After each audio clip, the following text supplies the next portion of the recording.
nung sa side ni Papa ba yung nag-ampon sa akin, Oh, doon na lang daw mag-aral. saan? Doon sa Tapilon. Sa Cebu? Ano yun, oo, principal yun sa elementary. Tapos yung asawa is kapitan sa barko. Oh, bakit Ayaw hindi ko. yan? Ayaw ko ba? Kaya ko pa naman buhayin ng mga bata. Ha? Buti kung wala akong trabaho. Hindi ako pumayag.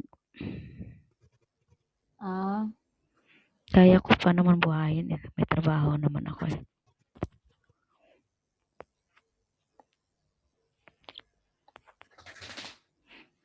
Parang ano ba, yung working student ba?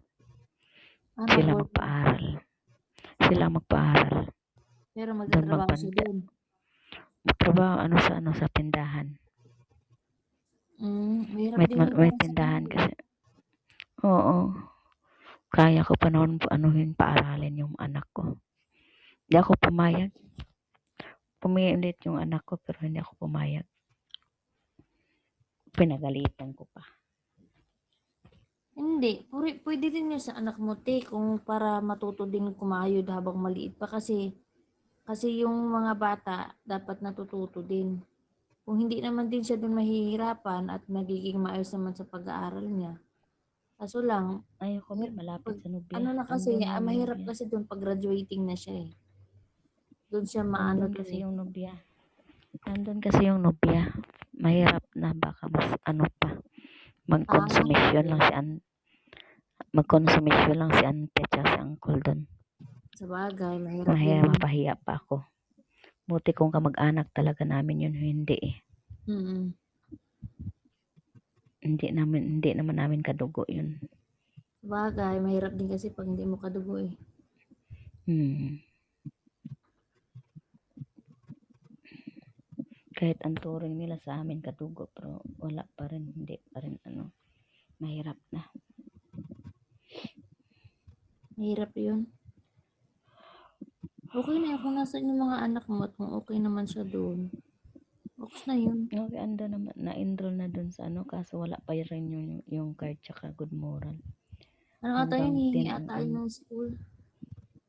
kung hindi pa daw darating sa August 10, wala. Eh, hindi siya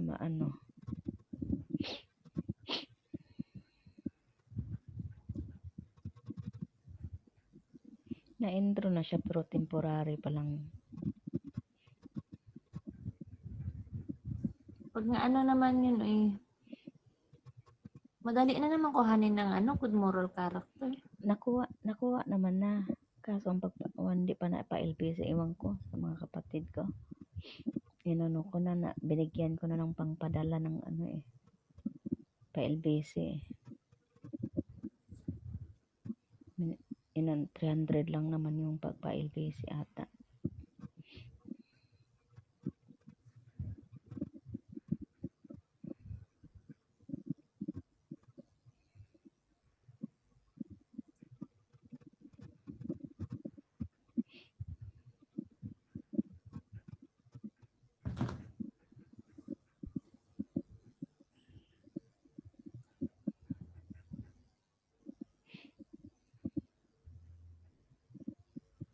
Natawa nga kami eh, kasi yung babae ni Papa, pumunta daw doon sa bahay. Tapos nagtanong daw, Oh. lasing daw yung babae, sabi ng kapatid ko. Ah. Nagtanong daw, wala ba daw iniwan sa kanya? Meron kami utang. Dapat sinabi nyo meron utang. Sabi naman ng kapatid ko, sabi, baka gusto niya magkunin niya yung mga pamana sa kanya yung mga gamit. Bakit si Papa ba ang bumili? Sabi ni Jeffrey ng kapatid. Ay, si Papa ba ang bumili? Sinuswerte siya. Biniro ako. Tapos sabay biro ng kapatid ko. Baka gusto magpaampon sa'yo ate kasi andun mga anak mo na eh. Tapos andun rin yung kapatid mo. Baka gusto magpaampon sa'yo. sabi, sagot ko, Pag swerte niya na wala ako dun, 'di ba mga ano talaga siya. Dapat sinabi mo meron ka mo Nag utang. naghanap kung may wala ba daw iniwan sa kanya. Yung motor kapatid ko nagbili nun eh. Ang kapal ng mukha, maghahanap pa. Ako ba mag-provide siya ng sarili niya, uy. Yung pantawid nga ng mga bata, hindi nakinabang mga bata doon. Sinangla pala ni Papa yung ATM. Di wow. Iwan ko kung asan ngayon. Tawang-tawa kami. Nagbiroan na lang kami. Tapos sabi pa, babalik daw doon ulit. Sige, anong babalikan niya doon? Yun, Babalikan niya. kinuha ng kapatid ko yung motor, tapos yung washing. Dinala doon sa asawa niya. Kasi sa ano sila eh, malayo-layo sila doon sa amin eh.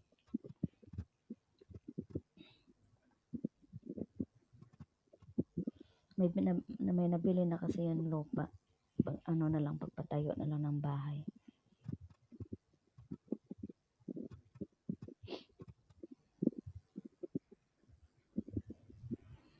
Madali lang Naghahanap magpatayo ng bahay pag may pera.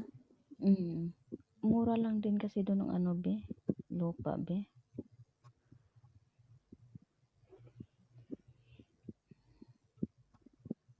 Sa probinsya kasi mura lang lupa, hindi katulad sa Manila, ang mahal. Oo, mura lang lupa doon. Dito, alam mo ba dito ang liit ng lupa, pakamahal-mahal. Kaya Sabi ko nga sa asawa ko, bumili na tayo ng lupa habang mura-mura pa. Sabi niya, it doesn't kasi matter. habang tumatagal, tumataas-taas yun. Sabagay, malaki. Kayang-kaya naman yun. Mahal naman ang palitan ng euro sa Pinas eh. Ano sa kanila? Pounds? Sterling Ay, pounds? pounds pala. Malaki ang palitan ng pounds. Malaki, Ha? pa rin. Malaki pa rin. Pero mas malaki talaga ang euro, no? Hindi, mas malaki ang pounds. Mas malaki bang pounds? Sterling pounds mas Hindi malaki pala kaysa yun sa euro. Magkano lang palitan ng euro? Kaya 100 plus. Parang 100 plus. 50 something lang. Ang sterling pound, umaabot siya ng 63 something. Minsan umabot 70.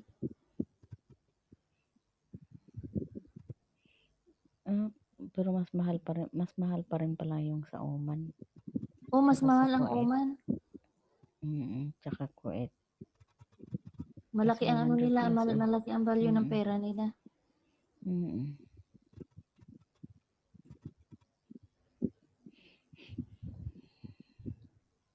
Dito naman ang liit ng pero pag ka naman ng 2,000 ng sahod dito, 30,000 na.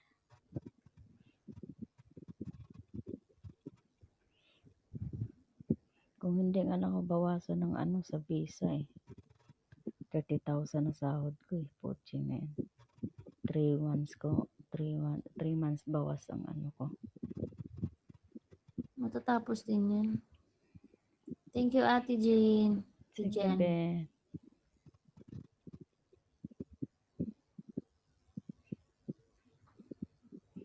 Walang trading si Jen yan ah. Hindi nagpa-trade. Yung sabagay, laki na rin ata niya eh. Kota na rin naman ata siya eh. Kasi nung kahapon, 200 ang pina-trade niya sa akin eh. Nagsend ako sa GC natin.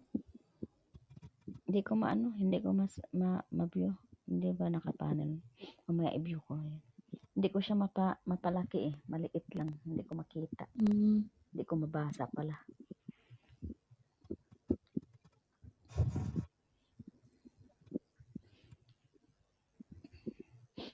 Tagal po oh. Grabe.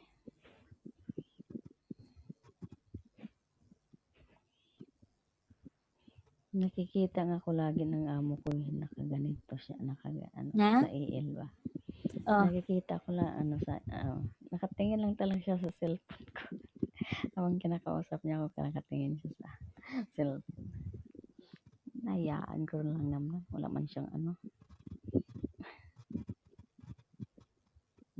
eh, pag nga nag siya, bakit daw hindi ako nag-reply sa nila, nag-message ka pala sila kanina sa akin. hmm, Bakit daw ako sabi ko, hindi ko naman dinadala cellphone ko pag oras ng trabaho, nasa mm. kwarto lang. Sabi niya, okay. Kasi nag-message sila, nila ako kung may manok ba daw. Wala akong reply kasi nasa taas ako eh. Nagbili So na lang dapat sila. pala dadalhin mo yung phone mo sa'yo. Oo. Dinadala naman talaga kahit yung yung katulong na dinadala niya lagi.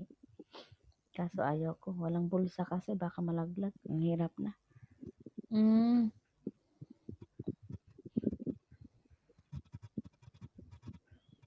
Bibili nga ako ng mga damit na may bulsa para mapitbit ko sa taas. Kaso pag nandun naman sa taas, walang signal. Kasi hindi ako nakakonect doon ng wifi sa taas eh. Iba bukod ang yung doon wifi sa taas? Mm. Hindi nila makita dito sa cellphone ko eh. Ang connection ng sa taas. Ewan ko, baka hindi lang marunong si babae. Hindi niya makita sana niya. I-connect Baka sana niya sa naka-hide yung taas. nila. Ewan ko lang, baka hinahide ng lalaki. Kaya sabi nga ni babae, baka daw si lalaki lang may alam. Kasi kahit anong hanap namin sa dalawang cellphone ko, wala eh. Hindi ko ma-search eh. Baka naka-hide. Baka nga. Kasi kailangan talaga ng malakas ang kasi 'di ba sa Amazon nagtrabaho si lalaki. Kailangan Mm. talaga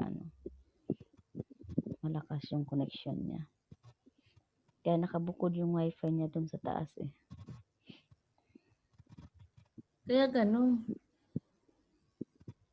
Imagine ba naman 3 computer kaharap niya. Ibukod pa yung laptop. Putsing na yun. Grabe yun, dami. Uy. Lahat ng gamit nila Amazon galing.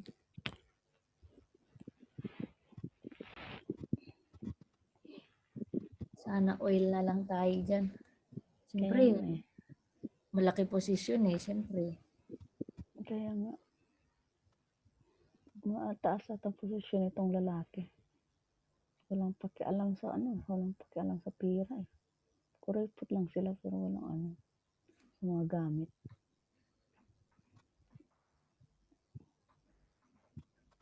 Tapos hindi sila ito nga sabi ko bayaran ko sa pagsahod. Wag daw. Itong pinapabili ko. Hindi lang sila sa pera. Hindi lang sila mapagbigay sa pera ba, pero pag gamit tsaka Mm. mapagbigay sila. Pero sa pera hindi. Sa pagkain tsaka sa Makuripot sila gamit sila pagdating sa pera. Pero sa gamit tsaka sa pagkain walang pakialam. Okay lang yun. Hindi katulad ng ibang amo na pagdating sa pagkain, madamot. Ewan ko lang kung kinausap na ba nila ang agency ko. Kasi gusto nila talagang bilhin eh. Kasi yung itim pala binili na nila ng 2 taon yun. Ay, ganon.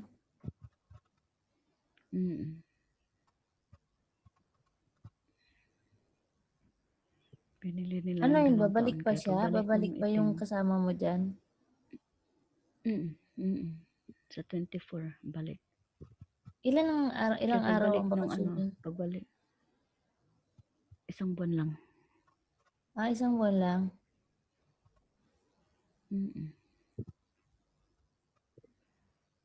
Pagbalik ni itim, hindi na siya hawak ng agency. Hawak Mm. na siya ng amo na. Kasi binili na siya eh. Tapos na niya ng kontrata eh. So, bale amo mo na ang may hawak sa inyong dalawa kung bibilhin ka nila? Kung papayag ako, kung payagan ako na ano, kung ibenta ako ng ano.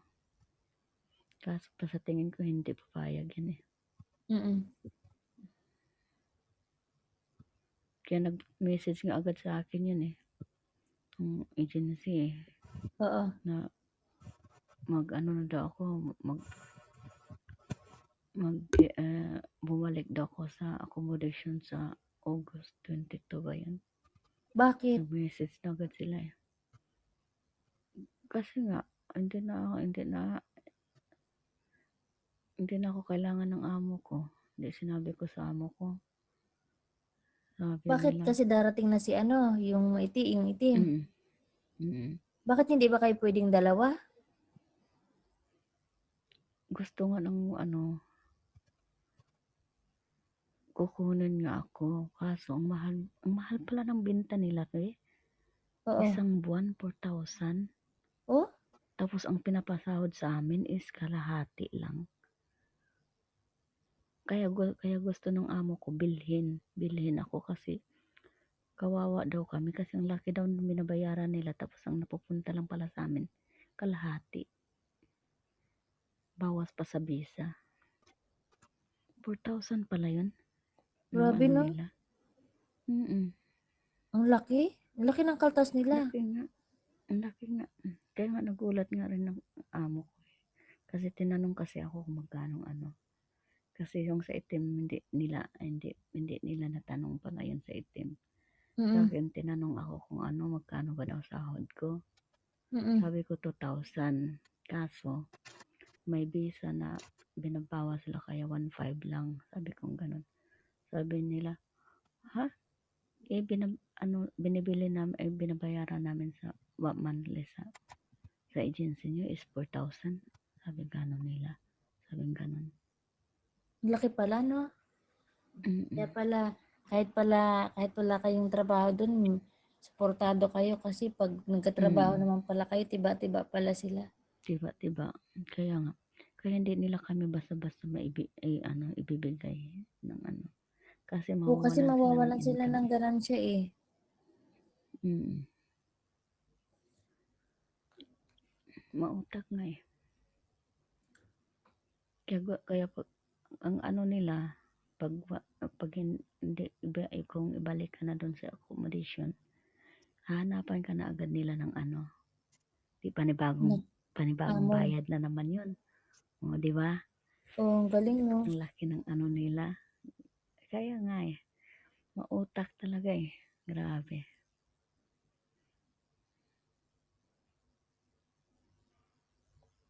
Maano Kaya sila, yung mautak. iba, Negosyo talaga. yung, yung iba nagpapasaway, sinasadya talagang magpasaway para i-cancel yung visa nila. Yung Para visa na para sa labas na sila. makahanap sila. Mm. Mm. Yan yung ginagawa ng iba. Yung kasamahan ko, nagpasaway siya apat na beses siya binalik ng ano na kasi puro nga reklamo mga client. Oo. Di kinancel visa niya. Mm. Pauwiin dapat siya. Bibilhan siya ng ticket. Hindi Mm. siya hindi siya pumayag. Oo. Sabi niya magreklamo daw siya sa dito sa embahada dito ba bakit hindi naman siya ang nag-cancel ang man agency. Mm. Yun, hinayaan na lang siya sa labas be. Kinancel siya, nasa labas na siya. Ngayon, cleaner siya. Nasa labas na siya. Ibig Nakahanap siya ng sabihin, hindi, trabaho. kaya siya ganon. Meron na siyang, prospect na pasukan. Mm. Kasi Kaya hindi nga. siya maglalakas loob ng kung wala siyang, prospect na Mm. papasukan. Tapos kami ngayon, inaano niya kami kasi nag-hiring daw. Cleaners. Sabi ko, ayaw ko magpasaway. Nababad record rin kasi yan sa natin. Hayaan ko na lang kung anong tapusin ko lang yung makapag-ipon ako para Mm. makakuha ako ng on visa ko.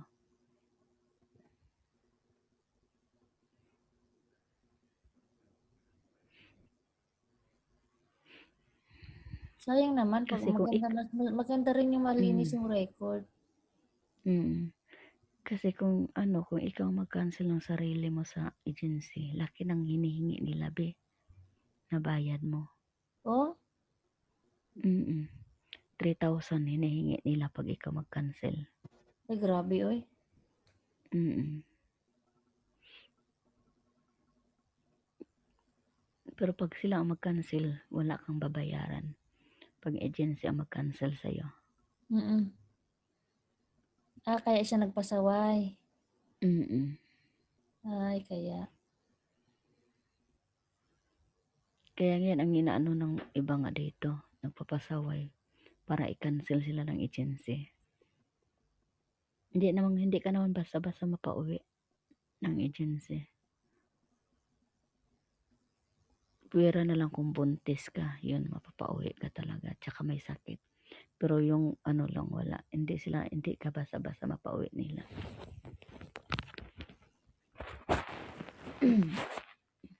IL na tayo. Ha? IL na tayo. AL na ba? Ended mo na yan. Tapos na ako eh. Nantok na rin ako.